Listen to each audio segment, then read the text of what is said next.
What's up guys, it's CJ from smartktai.com. Tomorrow we'll be checking out the HTC Droid DNA, but today we're actually unboxing the Samsung Galaxy Note 2 from Verizon Wireless. Special thanks to Verizon for sending both units for review. Now I'm sure most of you have probably heard the term phablet thrown around over the past year. For those unfamiliar, that's a cross between a phone and a tablet. Well, the Galaxy Note 2 is exactly that because it's a unique Android device that blurs the line between a large smartphone and a small tablet. It's sort of a hybrid of the two, which allows for some interesting features and uses. There's certainly a lot to cover with a device like the Galaxy Note 2, so in this video we'll be unboxing it and taking a look at the hardware with a quick peek at the software. Stay tuned for follow-up videos covering benchmarks, gaming, and the rest of the software. So let me give you a rundown of the specs before we take a closer look at the Galaxy Note 2.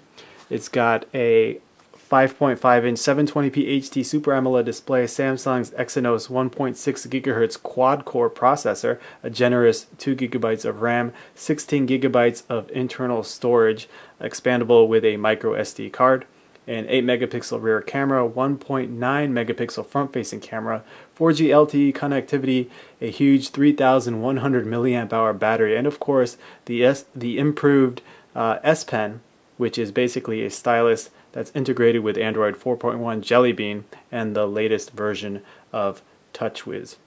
It's available now in titanium gray or marble white for $299.99 with a 2-year agreement from Verizon. So let's go ahead and get started.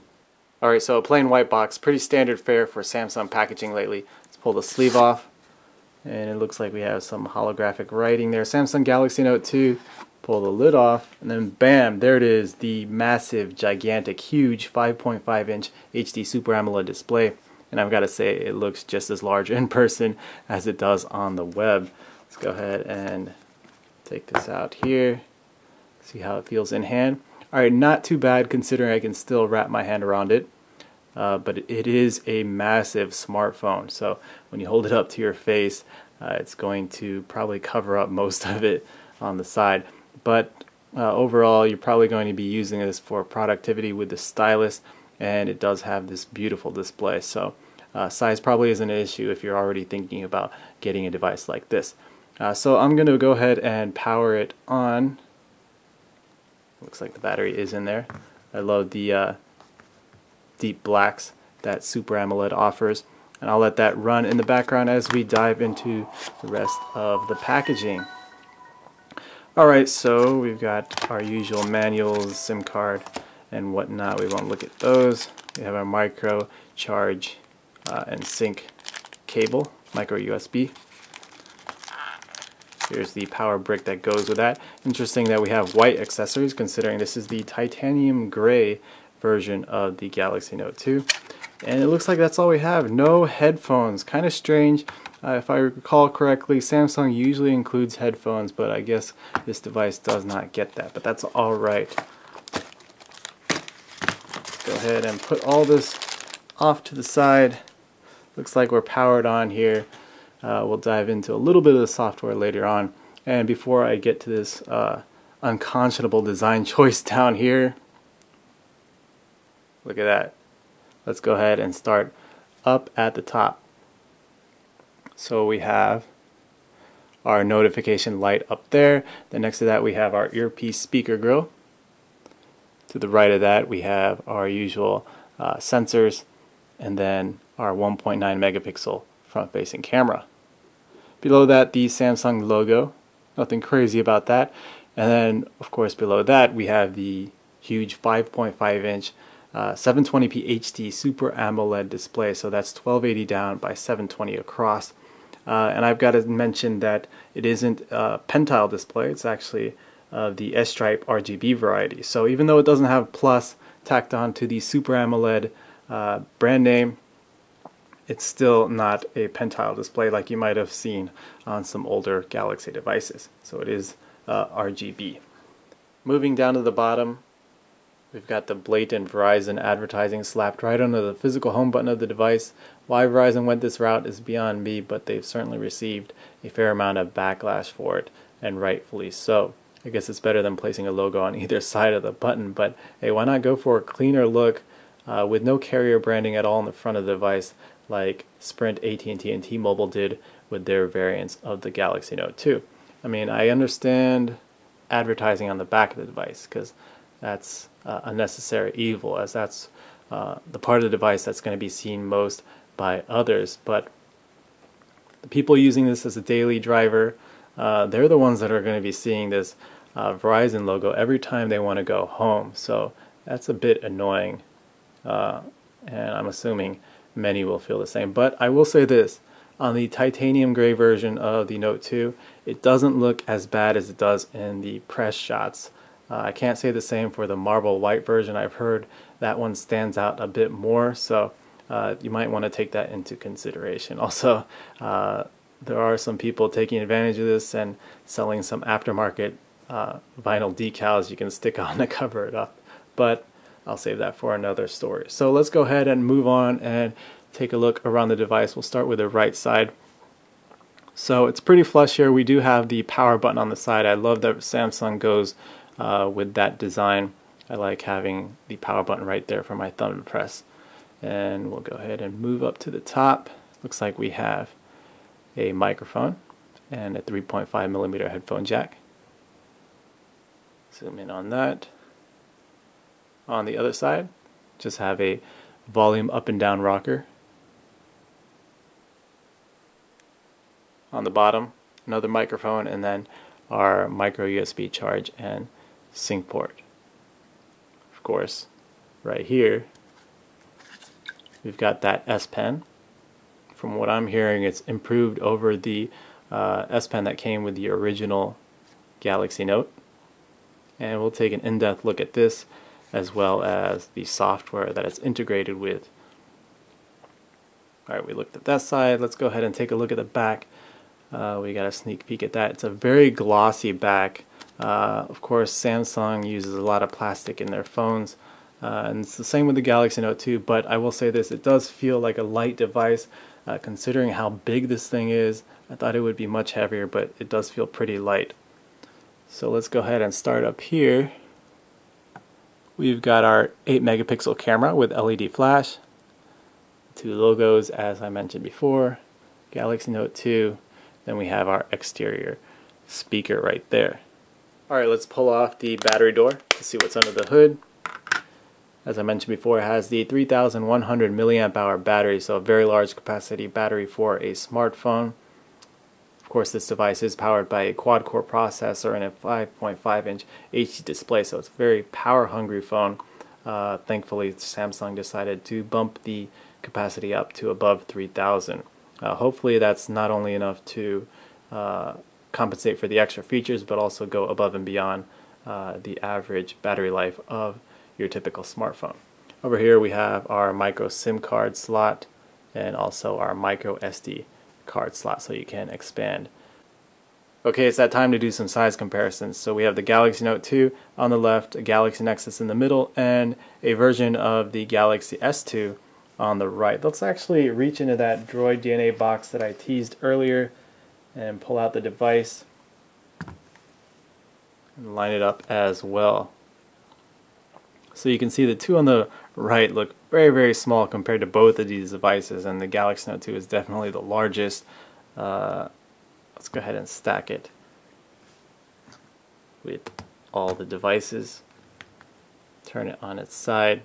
So from left to right, we have the Galaxy Note 2, Droid DNA, Galaxy Nexus, and Galaxy S2. So I would say the thinnest is the Droid DNA, and then next thinnest is actually the Galaxy Note 2, which is surprising. And then the two thicker phones are the Galaxy Nexus and the Galaxy S2. Of course, this is thicker than the original model because it is a variant for a certain carrier. And for those of you wondering how the Galaxy Note 2 would stack up against the Nexus 7, there you go, the 7-inch tablet on the left and the 5.5-inch screen smartphone on the right. So even though this is a very large smartphone, it's still much smaller than the smaller tablets out there. Stack it up. You can see the Nexus 7 is thicker. And finally, we get a look at the device with the screen on. This is where the 5.5-inch HD display really shines, especially because it's got the Super AMOLED tech. The colors really pop. I imagine watching movies on this thing really must be a fantastic experience. Check out performance, very smooth and fluid thanks to the quad-core processor. And then we have our togglers up there. Notice this over here, we have a notification for Wi-Fi settings. Unfortunately, you can't get rid of that even when you're connected to a network. It'll just tell you what network you're on, and then you can access settings through there. But that's always going to be there. I wish they would just move that up here into the top of the bar, but they didn't. So let's go ahead and go into the app tray. We've got some widgets, some S Pen widgets right there. Go into apps, Verizon apps, and some other bloatware like Amazon. Lots of Amazon apps there. Jump back out. Holding the home button will actually pull up your task switcher. Holding the menu button will bring up Google now. And holding the back button brings up this interesting feature called multi-window view. So that's going to allow you to pull up your internet, and then maybe you want to run your text messaging application at the same time. You can see I can do that, and I can also browse the web. Let's go to smartkti.com. And you can see it's very smooth even though you're running two apps here. I like how they give you this floating keyboard that you can move around. And again, you can actually move this bar around to the bottom anywhere you want to accommodate you. Now, one of the coolest features of this device is the S Pen, which is integrated with the software. Let's pull that out. You can see right away it pulls you into the right side of the device. So here we have a bunch of options. Let's go ahead and create a note, see how this works.